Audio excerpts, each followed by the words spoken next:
Hi, and welcome back to another episode of the Breakdown with Bethany. I'm Bethany Braun Silva, and today my guest is Danielle Becker of Lefty's Right Mind. Lefty's Right Mind is a bespoke creative studio that combines Danielle's passion for art and connecting with people. We're going to be talking all about that in today's episode, as well as all the chaos that comes from running a business and raising two kids, as well as the mantra that keeps Danielle afloat, even on her busiest days. So check it out.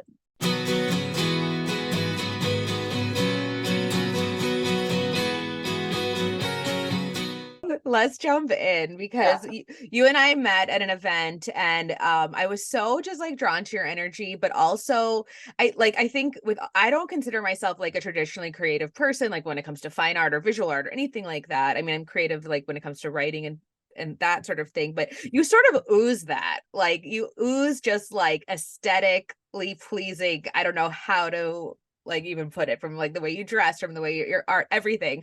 So tell us, and also the name, like Lefty's Right Yeah, Mind was so creative. It caught me like right away. So introduce yourself, tell us about your business, your background, all of it. absolutely. Well, thank you. I'm humbled. Congratulations on all of your success Thank on you. your book. I am mid-read, aka Audible, since I don't have time to read. But congratulations. Thank you. Um, Lefty's Right Mind is a creative studio that customizes products and experiences for people in business. It means I'm a lefty.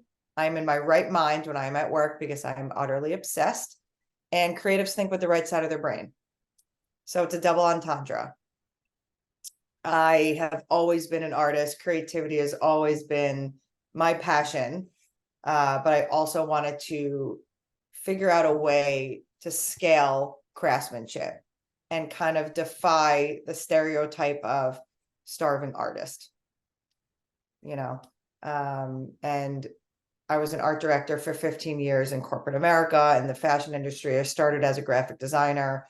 I ended as an art director, and piecing together all the digital skill sets that I learned over the years and just honing in on my craft of creativity. I saw a white space in this saturated world of ours, spending marketing dollars on promotional products that people generally don't keep, the lack of environmental awareness that comes with that, and the need for human connection.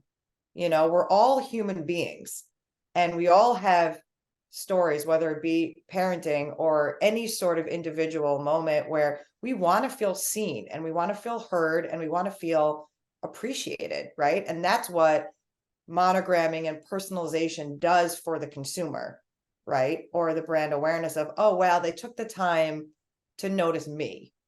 So I'm trying to hone that human connection through products and experiences.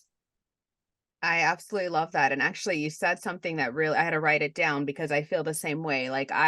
We talk a lot in this parenting and mom space about self-care, filling our own cup, all of those cliches. But what fills mine is work. And like, talking to women like you, doing this podcast, I am obsessed with what I do.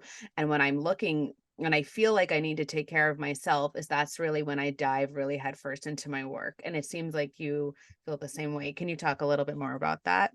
Yeah, I think that's why you and I got off on so quickly, is we very quickly realized that we are women, we are mothers, but we have a sick, dedicated passion to our careers.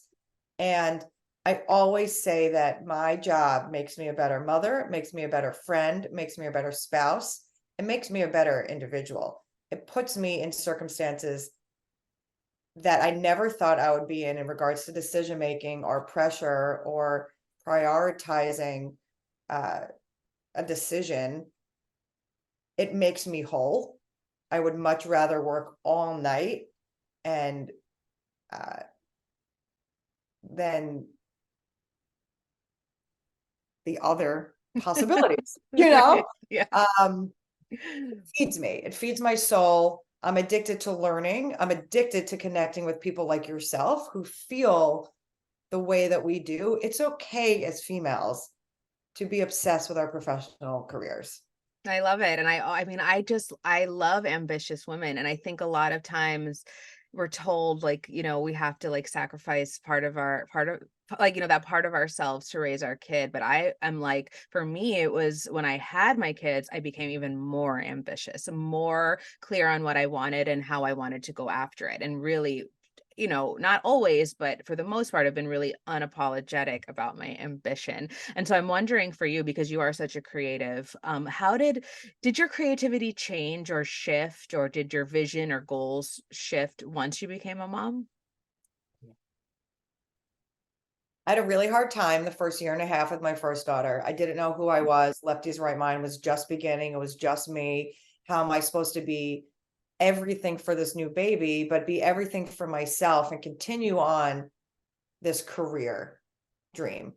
Um, Huge lesson just being a creative is I used to sit for 8 hours straight. I always say my studio chair is quicksand. Once I'm in it, I cannot get up. Only for my children, right? Right. It's never going to the restroom or like getting myself lunch. It's like you have to maximize 1 minute of time and produce 10 minutes of work because time is fleeting. Right. So the huge shift for me was embracing working in increments of time, which is better for the creative mind and really for any professional. It forces me to get up and take a breather, but I used to work all day straight, and you do not have that option. No, it's sort of a luxury, and I like interruptions are really hard for me too as a writer and like an editor. It's like, and then I find myself, and this is like a personal thing. It's very like triggers a lot of rage in me. So I've had to like sort of check myself with that. Like these are my children, they need me. Like they're not trying to interrupt my flow of like my thought flow. But it's hard. It's hard. And that's another thing I don't think we like really talk about like as moms. Like and maybe that's been highlighted more since the pandemic too. Like this idea of like everything happens at home now, work, raising kids, all of it. So I don't know. But I I mean, wanted my God. husband and I he is so supportive and such an incredible partner.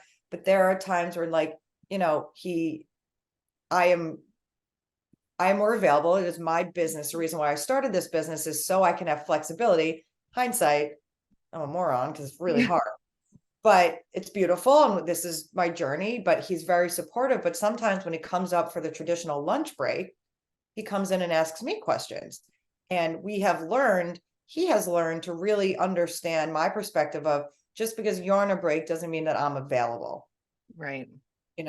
and, running to and from with the kids now is that like, mommy has a meeting, a very important meeting, talking to a very important female founder as well, this is cathartic for me. I need to be surrounded by people like you, Bethany, Yeah. because it keeps me whole and it keeps me in check of, am I doing a good enough job as a mother? And is it okay to love something as much as your kids and to love something else? Yeah. Oh my gosh. We're like, you are speaking my language totally. But you did mention that running a business is incredibly hard. And I have had so many incredible, entrepreneurs on this show to talk about that balance and like forget even like the kid part of it, like you Yeah. raising the kids. Like tell us about, Lefty's Right Mind, like the inception, maybe some like high level learnings you've experienced along the way, and maybe something you would do differently. Sure. We're 6 years in business. It has drastically grown. I mean, I started really as a graphic designer, brought on my mother, who's been an entrepreneur for 40 years. She ran her own business, and she came on as that branded product moment for our customization. So it allows for the opportunity for a non-product based business to come in and experience with us while allowing the product element. So that's really exciting. What I would do differently, it's almost like I never say we make mistakes, and I never say that I made the wrong choice, because every quote unquote wrong choice is the right next step for where to go. So I actually thrive on failures. We like to call them speed bumps, because it's part of the game, right? These learnings of trial and error, it's all part of the beautiful journey. What I would do differently, I mean, like if I could control it, maybe not have the pandemic happen in like year two. Yeah, I'm Or with you on that. if I could make a decision. But I really started it when I was pregnant. Business really started taking off when I was pregnant, and that was hard for me as a mother because I was isolated, not only in that new journey as a mother, but starting a business. But I find beauty in all my mistakes and hurdles. I really, really do. I love that. I Uh, think that's really a testament to like an artist, right? Like the beauty. There's actually this book I read to my kids. It's called The Book of Mistakes, and it's like, it's literally it's an art, like someone who's drawing, and then there's like a blotch on the paper, and then it turns into this beautiful thing. So that's I love that book. My next question is really for mothers who and anyone really who's has this idea for a business. Maybe it's a creative business, maybe it's something a little, I want to say nothing's easy, but I feel like, a product based business. But what is your advice for them, who someone who is, it's a scary thing. I mean, I know that, I don't consider myself an entrepreneur necessarily in sort of like a traditional way, because it scares me so much. But give us your best advice for women who are kind of like teetering on the edge of entrepreneurship. just jump. I mean, you will never know unless you try. So you could sit and ponder as long as you'd like, but you're never going to know unless you try. And the beauty that comes out of that leap is so fulfilling. I'm sure you can attest. That's what keeps us going as entrepreneurs. It's a little sick. We're like, it's a sort of a gamble, and I don't consider myself a gambler.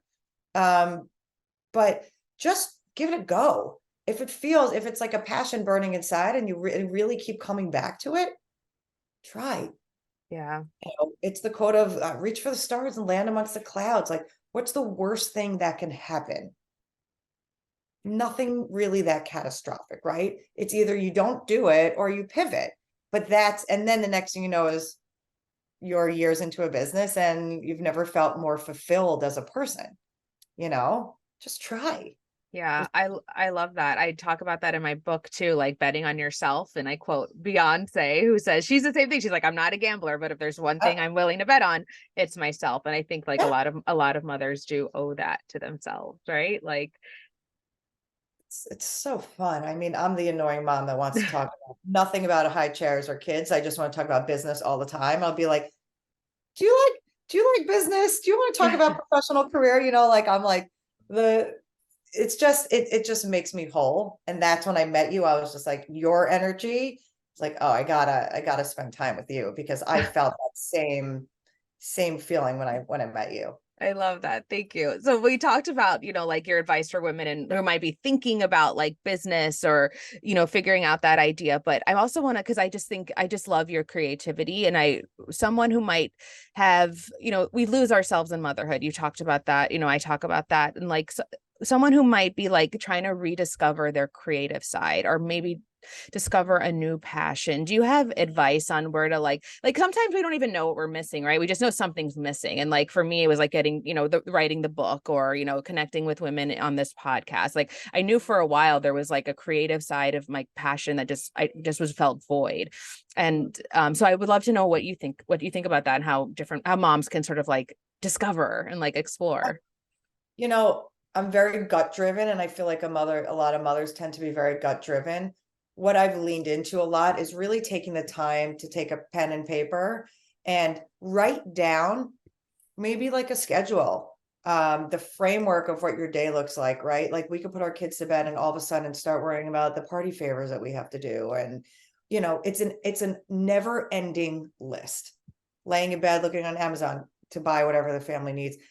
Take the time, pencil, paper. I'm a very old school gal, and carve out time to just read something you've never read before, or apply for, a female founder group that like you were looking for, and just intentionally carve out that time and start slow. I'm like 5 minutes, right? I always try to incorporate stretching into my life. I say stretching because no one has time for the gym over here. And I started at 5 minutes. Don't try to go for the half hour. Just start for 5 minutes. Maybe you go to 7 minutes, maybe 12, right? I've learned my max is 15.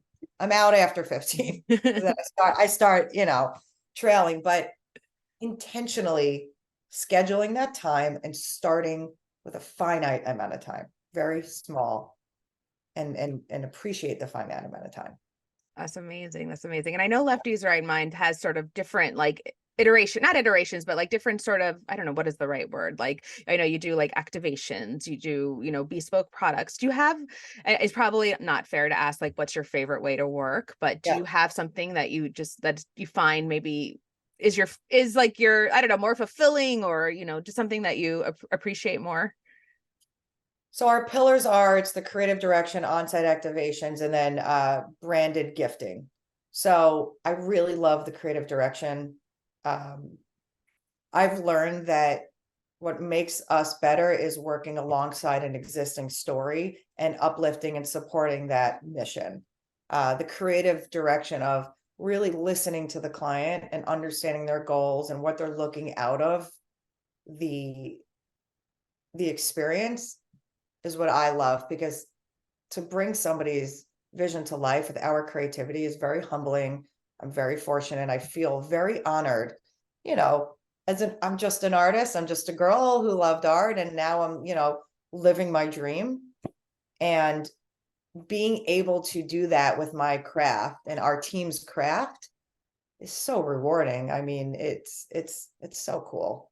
I love that. Danielle, how can someone, like, if someone wants to come work with you, what does that process look like? How can they connect with you?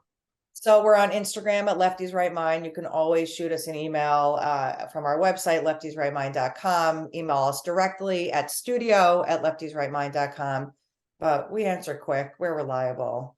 I, We're waiting. We're waiting with bated breath to grow our team and surround ourselves with other experts and craftsmen and people that are just passionate about what we do, what they do.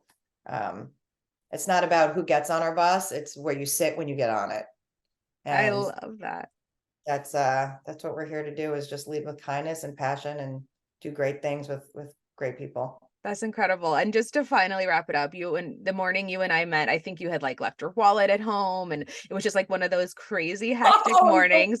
And then now we're talking about, the lull between, camp and school. Do you what we have to talk about this. Like what is like the best way that you set your day up for success with kids? Is it like prepping the night before? Like we need to end on that note because I'm like, I can't even tell you how many times like the shit just hits the fan in the mornings and I'm like, so wrong. School, camp, if you're listening, let's figure this out together, right? Um, I'm taking it one day at a time. Right now, we only have today and tomorrow scheduled. I don't know what Monday is going to bring. All I know is that I have today and tomorrow. I work one day ahead. I anticipate, and I work really late at night. And I automate emails. If you've never used it on Google, schedule those babies. I love it. One day ahead, that is nothing like you should pat yourself on the back. I'm basically I know what's happening until 3:30 and then I have no clue. So good for you. I don't like rushing. I really don't like rushing. I like to be as prepared as I can. One day, but that's also a shift, right? We used to be able to hang out with your friends all day long. Right. You just survived with an hour because we had an hour to kill with the kids, before my childcare support came. So I always say I did my best and my best is good enough. We love a mantra. We That's love it. it. I love it. You have to deep inside, if you are doing your best, that has to be good enough. And you have to allow yourself that pat on your back. Did I do the best I can? Yeah. So that's all I can do. And that's the best I can do. So that's what I live by. Love it. On that note, that's it. Like that's it. This is such a fantastic conversation. Thank you so much for joining me. I can't wait for people to hear this because I feel like we're just like two mothers in the trenches, like talking about like, our work, our kids, like how we're getting by day. So thank you so much for coming on. I really appreciate it. So honored. Thank you for having me. I mean, I need you in my life to keep going. Because you got to keep going. And I'm so grateful for you, Bethany. And congratulations. Thanks, Danielle. All right. Well, we'll talk real soon, I'm sure. Can't wait. Thanks so much. Bye.